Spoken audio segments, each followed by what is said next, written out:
Paz do Senhor, meus irmãos, louvamos a Deus. Estaremos estudando hoje a lição 2 da Revista dos Adultos. Tem o título Saulo de Tarso, o Perseguidor. Glórias a Deus. Então vamos continuar aprendendo com lições da vida do apóstolo Paulo. E hoje falaremos dessa fase, no início que as Escrituras então apresentam o apóstolo Paulo, né? Ele é conhecido como Saulo, seu nome, como já vimos na lição passada, ele benjamita, provavelmente seu nome era uma homenagem ao rei Saul. E hoje estaremos então falando sobre essa fase na qual ele, por zelo, por achar que estava agradando a Deus, perseguia a igreja. Então veremos esse momento, a motivação dele, e somente na próxima lição que vamos falar da sua conversão.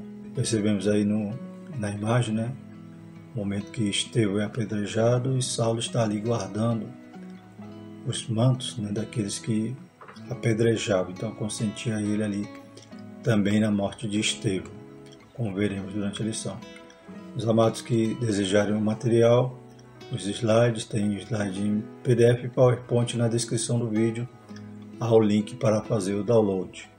Os irmãos podem baixar livremente e se inscreva nesse canal, compartilhe para que o material chegue na mão de outros professores. O textual diz: E Saulo, respirando ainda ameaças de morte contra os discípulos do Senhor, dirigiu-se ao sumo sacerdote. Atos 9, verso 1. Síntese diz: a igreja é uma instituição divina que perdurará na terra até o arrebatamento, pois do contrário já teria acabado ao longo da história. Então, uma das aplicações práticas que o comentarista, nosso irmão Elionai Cabral, nos traz nessa lição é a respeito da perseguição em geral que a igreja sofre. Então, desde o início ali da igreja, ela é perseguida. E hoje temos também perseguição, como veremos também na lição, tanto aquela perseguição velada, violenta, como perseguições sutis que estamos vivendo nesses dias. Estaremos abordando também sobre essa temática. Porém, a igreja, mesmo passando por toda essa luta, todas as perseguições, ela permanece, porque ela não é uma organização terrena, ela é uma instituição divina. Então, Jesus já havia nos prometido que as portas do inferno não prevaleceria contra a sua igreja. O texto bíblico se encontra em Atos, capítulo 8, verso 1 a 3. Na sequência leremos Atos 22, versos 4 e 5. E o capítulo 26 leremos versículos de 9 a 11. Passamos então à leitura. Atos 8. E também Saulo consentiu na morte dele, Estevão, e fez-se naquele dia uma grande perseguição contra a igreja que estava em Jerusalém. Todos foram dispersos pelas terras da Judéia e da Samaria, exceto os apóstolos. E os varões piedosos foram enterrar Estevão e fizeram sobre ele grande pranto. E Saulo assolava a igreja, entrando pelas casas e arrastando homens e mulheres, os encerrava na prisão. Atos 22, 4. Persegui este caminho até a morte, prendendo e metendo em prisões tanto homens como mulheres. Como também o sumo sacerdote minha testemunha e todo o conselho dos anciãos. E, recebendo deles cartas para os irmãos, fui a Damasco, para trazer manietados para Jerusalém aqueles que ali estivessem, a fim de que fossem castigados. Atos 26, 9. Bem tinha eu imaginado que, contra o nome de Jesus, o Nazareno, devia eu praticar muitos atos. O que também fiz em Jerusalém, e havendo recebido poder dos principais dos sacerdotes, encerrei muitos dos santos nas prisões. E quando os matava, eu dava o meu voto contra eles. E castigando-os muitas vezes por todas as sinagogas, os obriguei a blasfemar. E enfurecido demasiadamente contra eles, até nas cidades estranhas os persegui.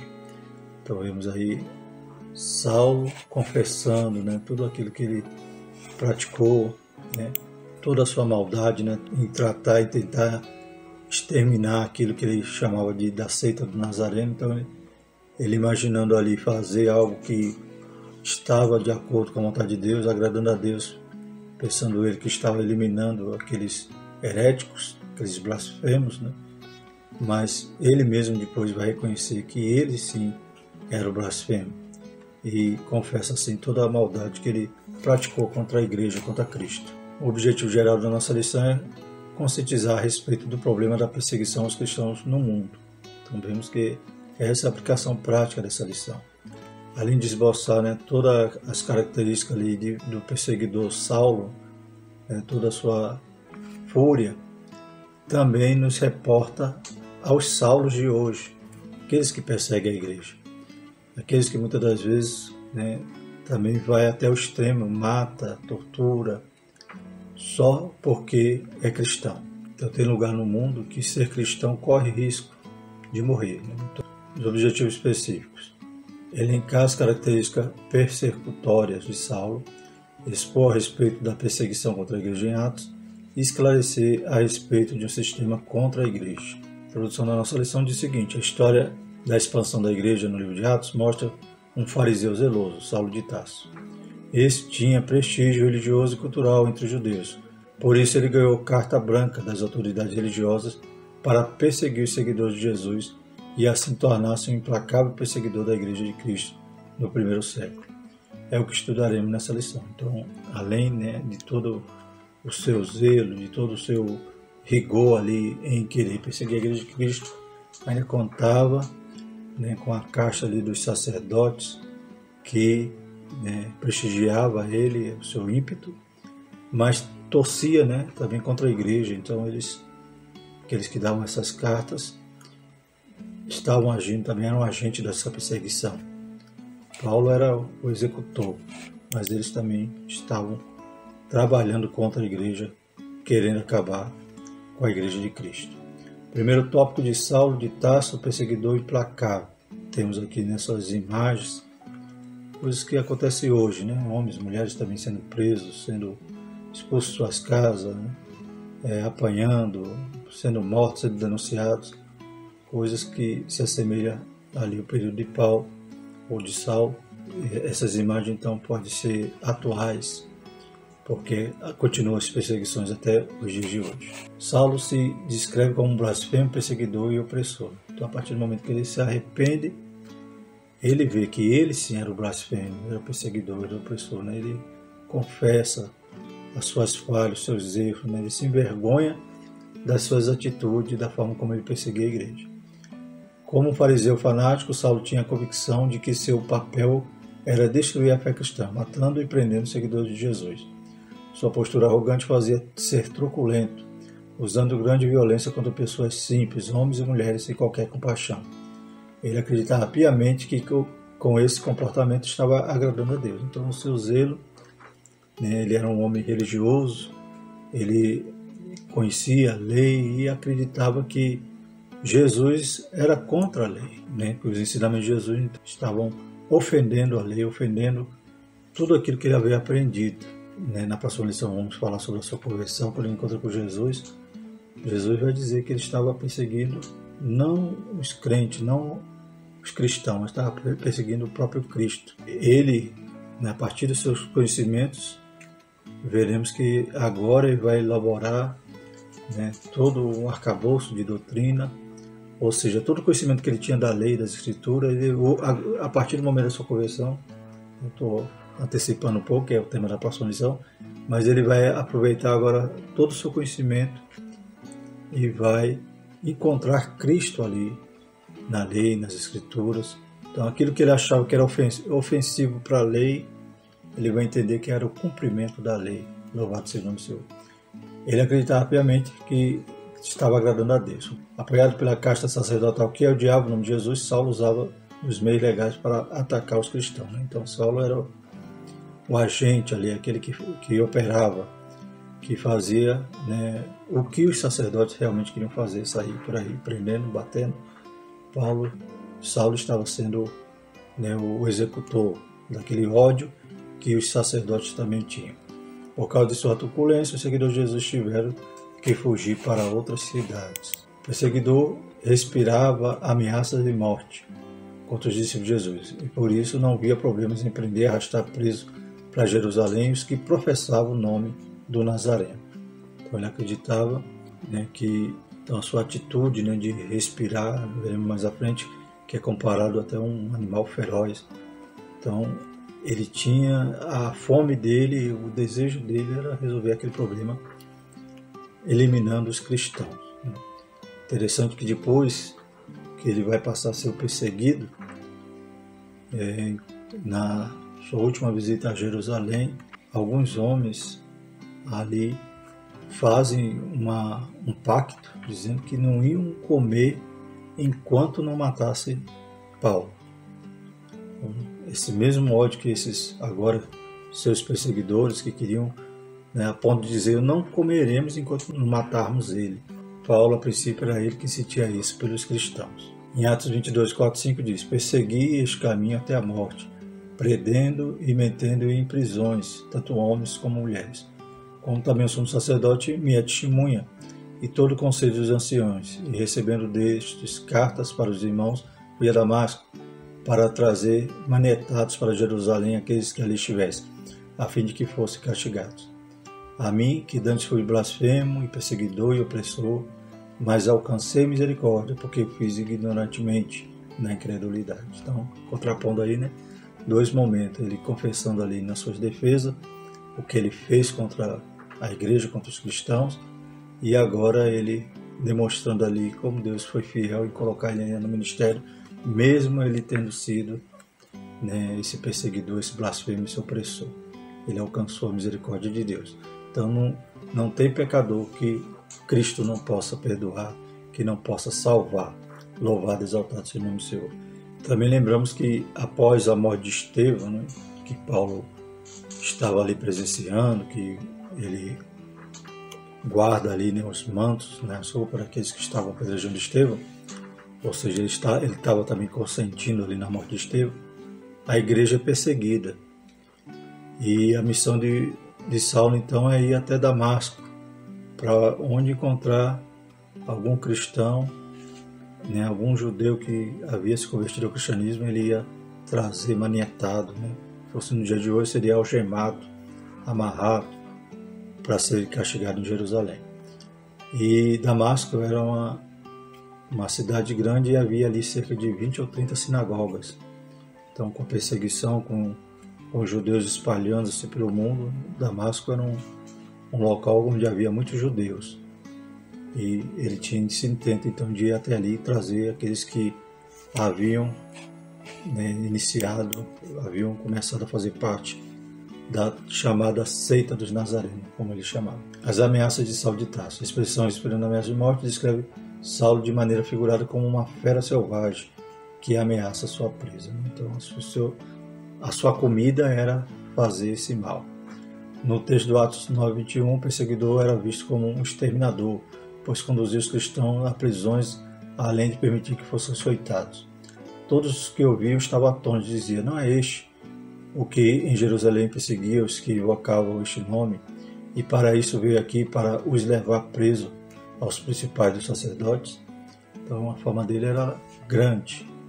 Inclusive os crentes, né, tiveram receio de receber Saulo, porque imaginou que era uma armadilha, né? Imaginou que ele estava fingindo para prendê-los. Ele não poupava ninguém que seguisse a doutrina de Cristo. Por que Saulo perseguiu os cristãos? O motivo que levaram Saulo a se tornar um perseguidor inclemente contra os seguidores de Cristo era o zelo destrutivo da Torá e o suposto fato religioso de que Jesus talvez fosse um blasfemo. Então ele achava que Jesus era um blasfemo. Por quê? Porque Jesus tinha sofrido a morte que para o judeu era maldição, que era ser pendurado ali no madeiro. E no momento que Saulo perseguia, ele achava que Jesus era blasfemo. Seus seguidores estavam blasfemando, estava contra Deus. Mas vemos lá em Timóteo que ele confessando, dizendo que ele que era o blasfemo. Então ele percebe que o errado era ele, né, não Jesus. Para Saulo, o anúncio de que um crucificado pudesse ser o Messias, prometido pelos profetas do Antigo Testamento, era um escândalo. Ora, quem fosse suspenso no madeiro, cruz, de acordo com a lei, estava sob maldição divina. Em Deuteronômio 21:3 lemos, o seu cadáver não permanecerá no madeiro, mas certamente o enterrarás no mesmo dia, porquanto o pendurado é maldito de Deus. Assim não contaminarás a tua terra, que o Senhor teu Deus te dá em herança. Então, se houvesse alguém que fosse digno, né, de morte, tivesse sido julgado e fosse morto, pendurado no madeiro, a lei dizia que era para enterrar ele no mesmo dia, porque ele era maldito. E Saulo então reputava Jesus como maldito. Mas depois ele vai aproveitar essa mesma linha de raciocínio, agora ele vai inverter, vai dizer que Jesus se fez maldito por nós. Por isso nosso Senhor não passava de blasfemo para Saulo. Mais tarde, por ocasião de sua conversão, ele descobre que Cristo assumiu a maldição da lei e por isso nos livrou dessa maldição. Gálatas 3,13 diz: Cristo nos resgatou da maldição da lei, fazendo-se maldição por nós, porque está escrito: maldito todo aquele que for pendurado no madeiro. Então, da mesma maneira que Saulo reconheceu depois que ele que era o blasfemo, ele também agora poderia também dizer: eu sou maldito, mas Jesus, glórias a Deus, nos resgatou da maldição da lei. Aleluia. Pois Jesus se tornou maldito em nosso lugar, ou seja, ele sofreu aquela punição, aquela triste morte, sem ter feito nada, sem merecer, mas ele tomou sobre si as nossas dores, né? E o castigo que era para nós, ele tomou sobre si. Segundo tópico, a perseguição contra a Igreja de Cristo. Mais uma imagem atual, né?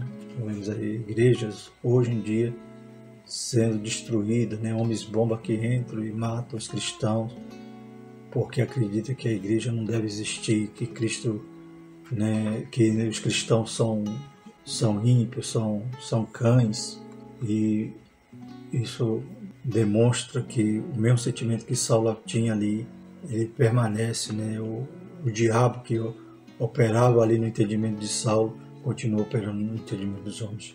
Primeiro subtópico, contra os seguidores de Jesus. A perseguição de Saulo contra Jesus era uma perseguição contra a igreja, o corpo de Cristo, uma instituição divina. E ele disse: quem é, Senhor? E disse o Senhor: eu sou Jesus a quem tu persegues. Duro é para ti recalcitrar contra os aguilhões.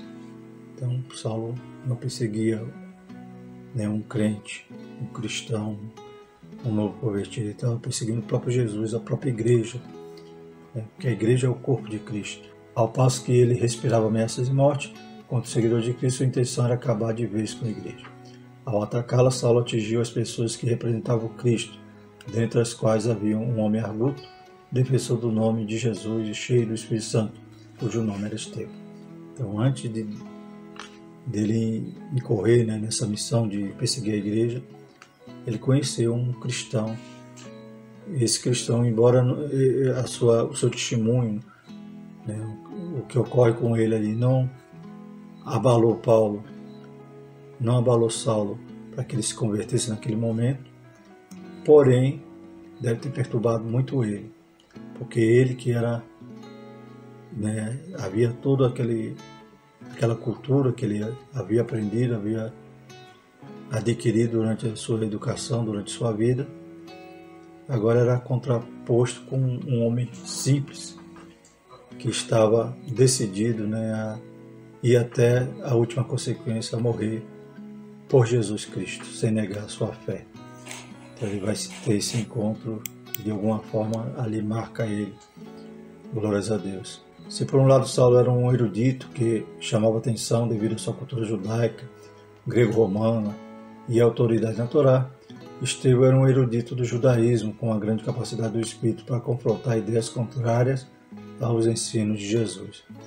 Então, enquanto Saulo tinha toda a sua educação, a sua erudição, toda a sua autoridade como fariseu, Estevão, né, confronta, né, suas ideias através de uma pregação cheia do Espírito Santo. Nós vemos Pedro também no dia de Pentecostes, né, ele que poderia ser considerado, né, um iletrado ou apenas uma educação básica, né, que os judeus normalmente não havia um judeu analfabeto, ele tinha a educação primária ali na sinagoga ou no templo. Então, embora Pedro só tinha essa educação básica, ele faz também um discurso inflamado pelo Espírito Santo e cerca de quase 3.000 almas se rendem a Jesus. Então vemos que o segredo não era a erudição, e sim a unção. E levantaram-se alguns que eram da sinagoga chamada dos libertos, e dos sirineus, e dos alexandrinos, e dos que eram da Cilícia e da Ásia, e disputavam com Estevão, e não podiam resistir à sabedoria e ao Espírito com que falava. Atos 6, 9 e 10. Glórias a Deus. Então, cheio do Espírito, desde o momento da sua separação ali para o diaconato, e agora, nesse momento que ele confronta ali, ele faz uma exposição tremenda, né? Trazendo desde Abraão até Jesus, louvado seja o nome do Senhor, e aqueles que tentavam combatê-lo não conseguiam resistir à sua sabedoria. O primeiro mártir da igreja era um homem cheio do Espírito Santo, conhecedor profundo da história do seu povo e da teologia judaica. Por isso, quando apontava para Jesus Cristo como o clímax da revelação redentora para o mundo, o fazia com autoridade, né? Cheio de unção. Bendito é o nome do Senhor. O discurso inflamado de Saulo, respaldado pelos oponentes dos seguidores de Jesus, deparou-se com outro discurso, mas este proveniente da sabedoria do Espírito. Glórias a Deus. Então ele também demonstrou ali um profundo conhecimento da Escritura. Ele traz ali todos os fatos, encadeia, de forma coerente, coesa, e conclui ali em Cristo, louvado seja o nome do Senhor, cheio de poder, aquela sua pregação. Essa autoridade espiritual de Estevão atraiu a ira dos inimigos de Cristo. Então subornaram os homens para que dissesse: ouvimos-lhe proferir palavras blasfemas contra Moisés e contra Deus. Então é sempre assim que eles conseguiam encerrar, né, as suas pelejas, as suas discussões. Era com falsas acusações, como fizeram com Jesus, agora estavam fazendo com Estevão. Por isso, com o pleno consentimento de Saulo, eles o apedrejaram até a morte. Também Saulo consentiu na morte dele. E fez-se naquele dia uma grande perseguição contra a igreja, que estava em Jerusalém. Todos foram dispersos pelas terras da Judéia e da Samaria, exceto os apóstolos. Interessante que naquele momento eles poderiam aplacar a ira a partir do momento que mataram Estevão. Mas Satanás trabalha no coração dos homens e eles ficaram mais irados ainda. Então eles iniciam uma grande perseguição contra todos os cristãos. Espalham os cristãos, deixa ali só os apóstolos, né, que permanecem em Jerusalém. Conforme um comentário em um dos vídeos do pastor Caramuru, Saulo ele já serviu ali para a missão, mesmo sem ser convertido. Porque a partir do momento que ele encabeça essa perseguição, os cristãos saem de Jerusalém e vão pregando. Vão pregando pelo caminho. É claro que eles só pregam aos judeus.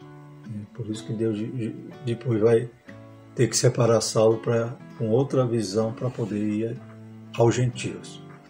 Então havia essa limitação ainda dos judeus, né? Ele só pregava aos judeus, com exceção de Filipe, que foi até Samaria. Então nós vemos que até essa ação de Saulo, Deus consentiu para que pudessem eles serem espalhados e saírem pregando, como era a ordem de Jesus, para serem testemunha, tanto em Jerusalém, como na Judéia, Samaria, até os confins da terra. Uma intolerância religiosa e política contra a igreja atual.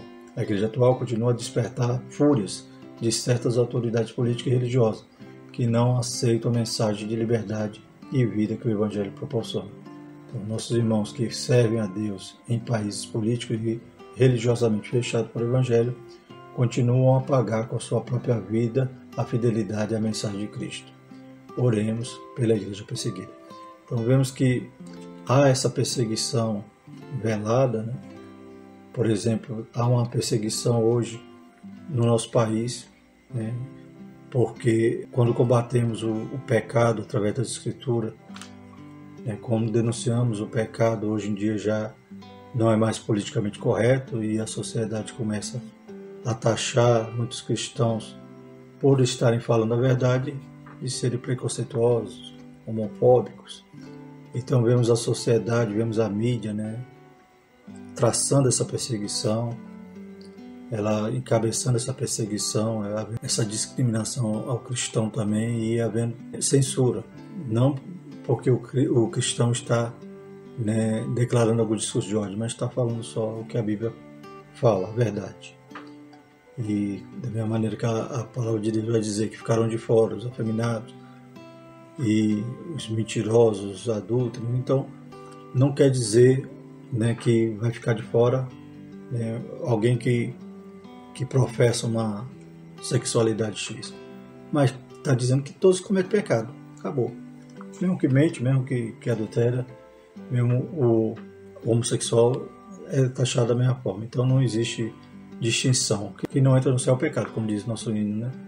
422. No céu não entra pecado. Então isso não é questão só de sexualidade, é questão de pecado. O pecado não entra no céu. Então isso aí muitas das vezes é taxado com um discurso de ódio. E a gente percebe hoje em dia que até a mídia social já censura e faz também um tipo de perseguição. Esses dias, alguns pastores, alguns irmãos denunciaram que o Facebook censurou lá o termo glória a Deus. Então é assim que vai se desenrolando um tipo de perseguição, né, que parece inofensiva, mas pode gerar grande prejuízo para a igreja aqui no Brasil. Porém, é claro que a perseguição ferrenha, a perseguição violenta que ocorre no mundo é sem precedente, né? Ela imita ali a fúria que Saulo tinha da igreja, e Satanás continua também perseguindo a igreja com violência em outros países. Trazemos aqui, né, um quadro de 2021, essa lista mundial da perseguição do site Portas Abertas, que faz um excelente trabalho referente à igreja perseguida, e cita aqui os 50 países onde seguir a Cristo pode custar a vida. Temos aqui então em duas cores, né, destacando o mais escuro, o tom mais escuro de laranja é a perseguição extrema, e o tom mais claro é a perseguição severa. Então temos aí o nome de 50 países e vemos que no mundo todo, em todos os continentes, há perseguição aos cristãos. E realmente devemos orar por eles. É um dos argumentos dos pós-tribulacionistas dizer que a igreja tem que passar, né, tem que ser expurgada na grande tribulação. Nós cremos que a igreja é arrebatada antes da tribulação. Nós somos pré-tribulacionistas. Mas os pós acreditam que a igreja tem que passar na tribulação para a igreja ser expurgada, para ver quem é cristão mesmo. Mas já há perseguição. A igreja já está sendo provada, né, desde os dias de Jesus até hoje. A igreja é perseguida. Talvez nós não temos aqui no Brasil, mas temos essas outras formas de perseguição. Mas a gente vê que a igreja está sofrendo. Na China mesmo não pode ter mais, né, um aplicativo de Bíblia, não pode o crente assistir uma live, não pode ele evangelizar. Tudo isso é crime, né, lá na China. Então a gente vê que o comunismo persegue terrivelmente, o islamismo. Então a igreja, o mesmo espírito mal ali na vida de Saulo, mesmo a influência maligna do diabo na vida de Saulo, para ele perseguir a igreja, ainda resiste no mundo, e a igreja ainda sofre, né, cadeias, prisões, humilhações e tortura e morte. Então isso acontece hoje, não é de 100 anos atrás, é do ano 2021. Quando um sistema se volta contra a igreja, tópico 3. Então vemos aqui, por exemplo, na China, que é até proibido ter cruz. Algumas igrejas foram lá com guindaste, só arrancaram a cruz, ou exigia que em vez da cruz, ou algum símbolo cristão dentro do templo, também se colocasse lá o símbolo do comunismo. Se fosse adorar a Deus, né, as igrejas oficiais, quando vai adorar a Deus, você tem que adorar também o comunismo, tem que, né, toda a religião é controlada, então só a religião mais livre mesmo, aqueles que estão escondidos, aqueles que estão secretamente servindo ao Senhor. E vimos aí a igreja bonita, e logo na segunda parte da foto, a igreja sendo derrubada por algo que o governo não permitiu, algo que o governo se ofendeu ali, porque o cristianismo para eles considera como um risco. Como era a perseguição contra os primeiros discípulos? Saulo de Tarso liderou uma perseguição contínua e violenta. Ele prendia os primeiros cristãos, mandava açoitá-los e não havia escrúpulo, mesmo com mulheres e crianças. Sobremaneira, perseguia a igreja de Deus e a devastava. Gálatas 1:3, ele mesmo dizendo o que ele fazia. Então, só Deus mesmo para transformar um homem desse. Saulo entendia que praticar essas barbáries era defender a fé judaica, livrando os judeus dos hereges, exatamente nos moldes de que Jesus havia alertado os discípulos. Pois vocês serão expulsos das sinagogas e virá o tempo em que aqueles que os matarem pensarão que estão prestando um serviço sagrado a Deus. João 16, versículo 2, na Nova Versão Transformadora. Fica bem claro aqui, né? Então, aqueles que os matarem vão pensar que estão fazendo, né, algo que agrada a Deus, um serviço sagrado a Deus, era o que Saulo imaginava. Ele enganado, né, ele embora sendo zeloso, mas completamente equivocado, né? Ele mesmo disse que fez tudo isso na sua ignorância. Perseguição, tortura e método. Parece exagero afirmar que Saulo de Tarso torturava os primeiros cristãos, mas é o que ele mesmo declara em seu testemunho pós-conversão. Além de castigá-los fisicamente, ele empregava a tortura psicológica para induzi-los a blasfemarem. E castigando-os muitas vezes por todas as sinagogas, os obriguei a blasfemar. E enfurecido demasiadamente contra eles, até nas cidades de estranhos perseguir. Então, ele forçava eles negarem a Cristo. Mas a maioria, né, foi fiel até o fim, né? Estava ali firme em Cristo Jesus e preferia sofrer o dano, o castigo, do que negar a Jesus. Entretanto, apesar da violência empregada com açoites, prisões, tortura psicológica, apedrejamento e mortes, muitos dos discípulos fiéis a Cristo não negaram o nome de Jesus. E Saulo depois vai sofrer tudo isso, né? O perseguidor vai se tornar o perseguido. No início do movimento pentecostal no Brasil, nossos pioneiros sofreram toda a sorte de perseguição e violência. Muitos deles sofreram agressões físicas, psicológicas, tudo isso porque pregavam uma doutrina que a religião oficial não aceitava. O que dizia Daniel Berg e Kunabing, os primeiros pastores primórdios das Assembleias de Deus no Brasil, e tantos outros irmãos perseguidos nesses rincões brasileiros. Então sabemos que houve muita perseguição aqui no Brasil. Na sua cidade, no seu estado, você vai encontrar alguma história que fala do início dos primórdios da igreja, como foi difícil. Há alguns anos atrás, 20, 30 anos atrás, né, quantas igrejinhas tinham suas telhas quebradas, né? Aqui mesmo não tinha.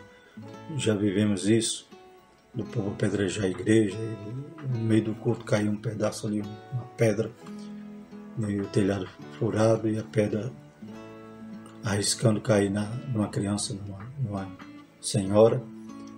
E também temos uma história do início do evangelho aqui em Sergipe, de um povoado chamado Escurial, que fica no município de Nossa Senhora de Lourdes, onde, né, os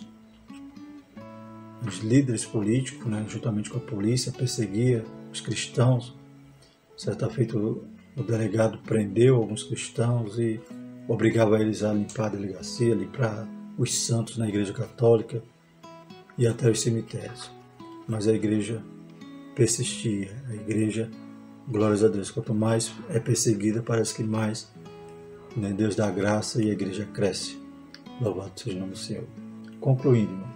Então, se a igreja fosse uma mera organização humana, já teria acabado, né? Então, Saulo teria conseguido completar, né, ter êxito ali na sua empreitada. Mas é uma instituição divina, edificada pelo próprio Cristo, e por isso a igreja subsiste ao longo dos séculos, continuará a subsistir até a vinda gloriosa de Jesus para arrebatá-la. A igreja é de Jesus, né? Então, durante todos os anos, todos os séculos que ela foi perseguida também, resistiu firmemente, louvado seja o nome do Senhor, porque a igreja é de Jesus, né? E as portas do inferno não prevalecem. Contra ela, ela vai ficar firme até a volta de Jesus, quando virá arrebatá-la. Louvado e exaltado seja o Senhor para todo sempre. Próxima lição, vamos estudar a conversão de Saulo de Tarso, né? Então, estamos, né, a cada lição estudando aqui uma fase, um momento, e esse momento glorioso estaremos, então, extraindo importantes lições da vida, né, da conversão do apóstolo Saulo. estaremos extraindo importantes lições na próxima lição. Amém? Vamos orar e agradecer ao Senhor, que o Senhor continue nos ajudando e nos despertando para fazer também a obra que o Senhor tem proposto em nossas vidas. Maravilhoso Deus, somos gratos pela Tua palavra, Pai, por tudo aquilo que nós aprendemos nessa lição. Que o Senhor possa continuar abençoando, Pai, enchendo de graça, Pai, enchendo, aleluia, do Teu Santo Espírito, da Tua igreja, abençoando, Pai, o departamento da escola dominical. Deus Santo, desperta os crentes, Pai, para estarem na escola dominical. Que cada pastor, cada superintendente, cada tesoureiro, cada professor, cada aluno, Pai, possa ser grandemente abençoado no próximo domingo, através da Tua presença, do Teu Espírito, da Tua palavra. Em nome de Jesus nós te pedimos e te agradecemos. Amém. Que a graça do nosso Senhor, o amor do nosso Deus e a comunhão e consolação do Espírito Santo permaneça sobre nós, hoje e sempre. Amém.